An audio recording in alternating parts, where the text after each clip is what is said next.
above you. One enemy Oh my god! Kids are garbage, bro.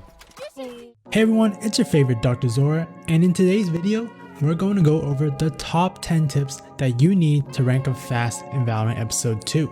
This video includes tips that will improve your aim, tips that will improve your strategies, and tips that will help you win more rounds and thus help you rank up faster. If this video helps you out, make sure to subscribe to the channel, like the video, and comment down what your current rank is. Also make sure to follow me on Twitch for additional educational content. With that being said, let's jump right into the video. First up, you're going to need to learn all of the agent's abilities, and particularly with this act, you're going to want to learn Yoru's abilities. Whether you play Yoru or not, or any of the other agents, you want to learn what these abilities do so that you'll be ready for them and you'll know how to counter them. Many players make the mistake of focusing on learning all the tricks that they could do with the agent that they main, but they don't pay enough attention to potential plays that other agents could pull off against you. We're going to use Yoru as an example. Since he's the newest agent, you should definitely know what abilities he does so you're not surprised by anything. Fake Out sends up fake steps to try to bait you and your team to rotate or place your crosshair in the wrong spot. They can be placed on the ground ahead of time, which is important for you to know because that means that an enemy could place steps on the opposite side of the map early on, and then they can activate it later in the round to bait you into thinking that's where they're headed. With this in mind, you can now be more cautious about whether or not you rotate if these steps are heard, because they do sound a little bit mushier than the normal footsteps. Blindside is a flash that activates shortly after it bounces off a projectile. Pretty straightforward there. Gatecrash sends out a teleport that slowly moves forward until it hits a wall that it can't slide to the left or right on. At any point, Yoru can activate this teleport, however it does make a very loud noise and you can easily spot this.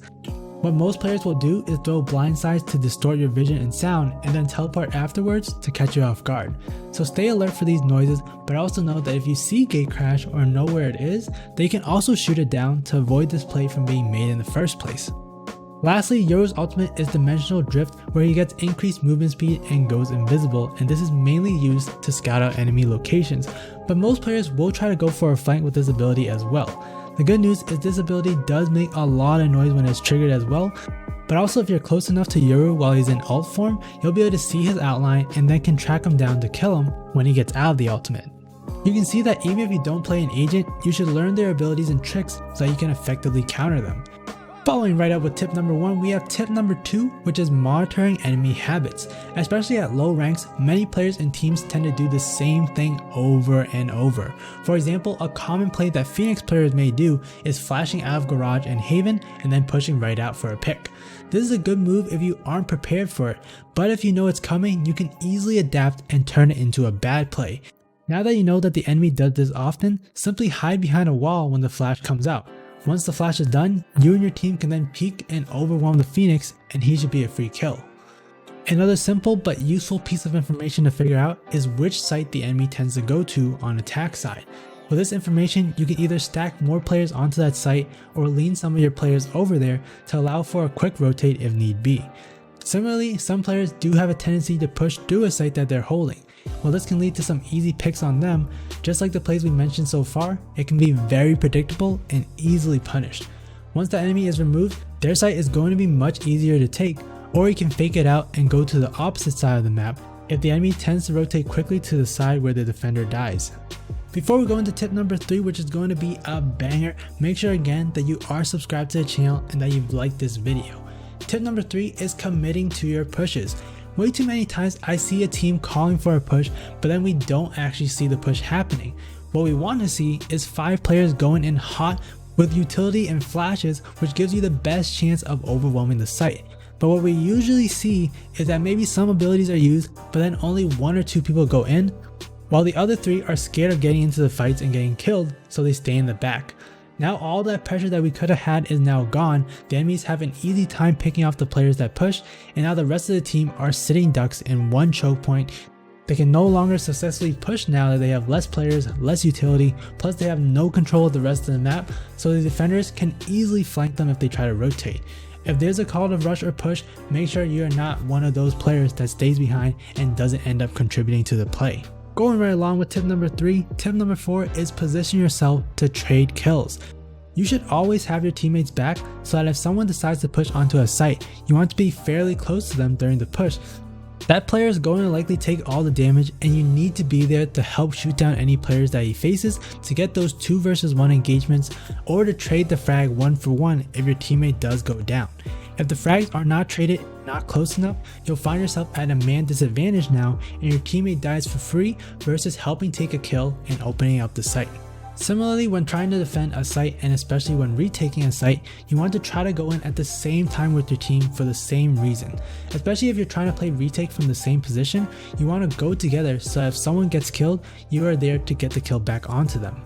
This next tip is going to drastically improve your defender play, and that is learning to play the clock.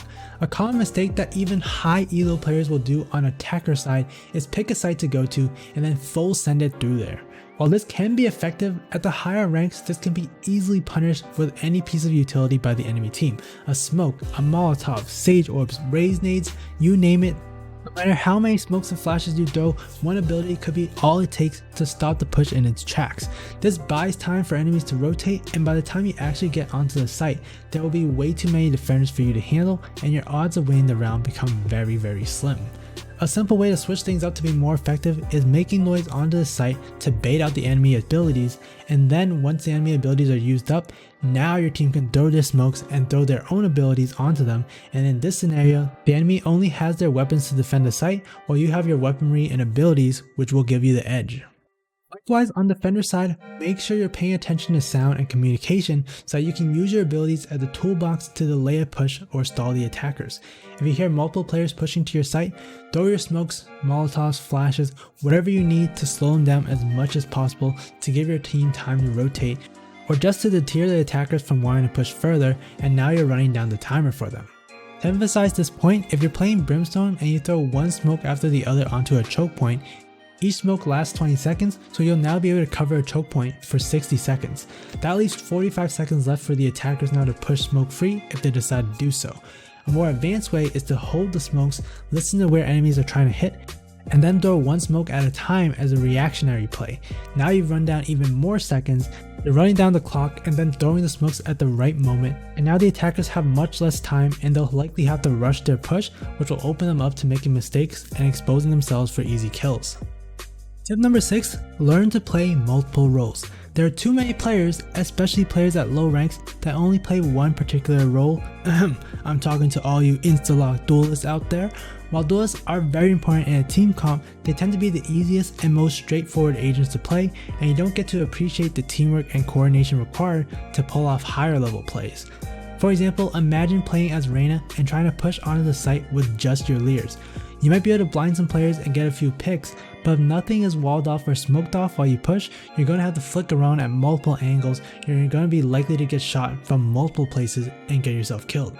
By learning another role such as a controller, you get to appreciate how important it is to have those smokes and other abilities available at the right time to stall attacker pushes or to block off enemy vision so that your duelists can then enter in and isolate angles, thus giving them better odds of getting those picks. So have that main role available, that's still fine, but make sure you have a secondary role that you're familiar with in case your role does get taken, but to also just better understand other agent roles and how to effectively coordinate with one another for a push.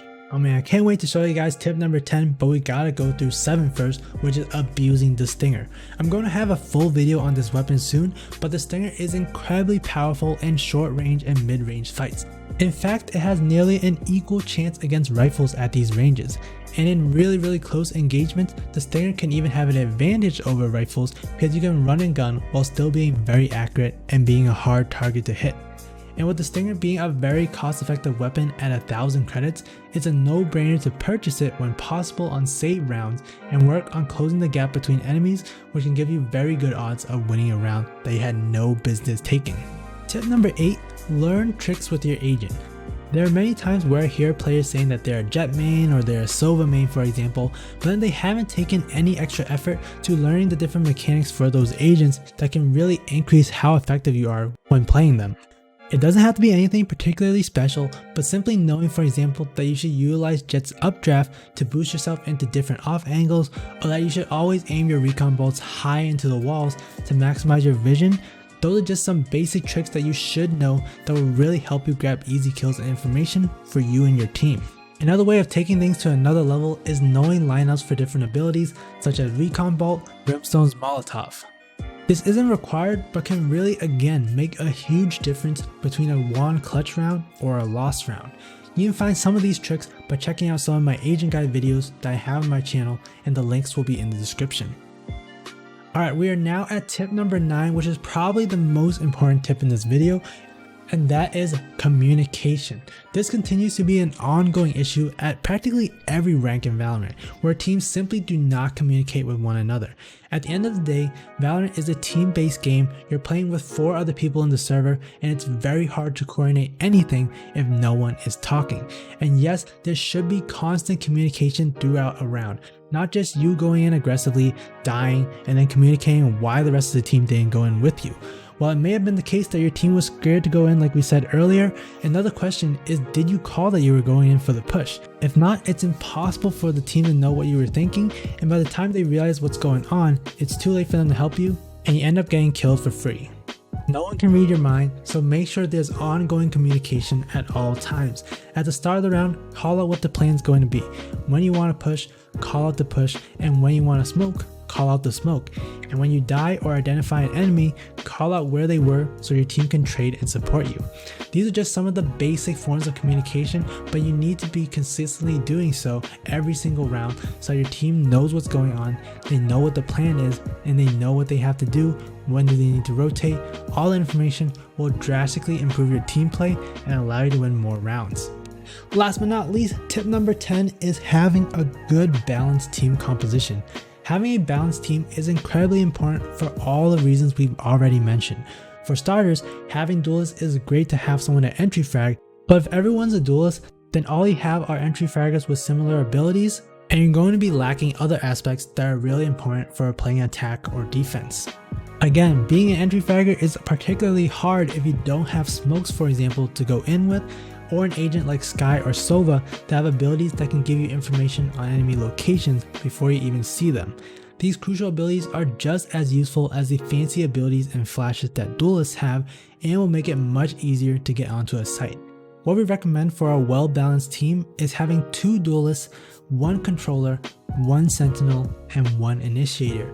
An example of this would be Jett, Phoenix, Sova, Cypher, and Omen.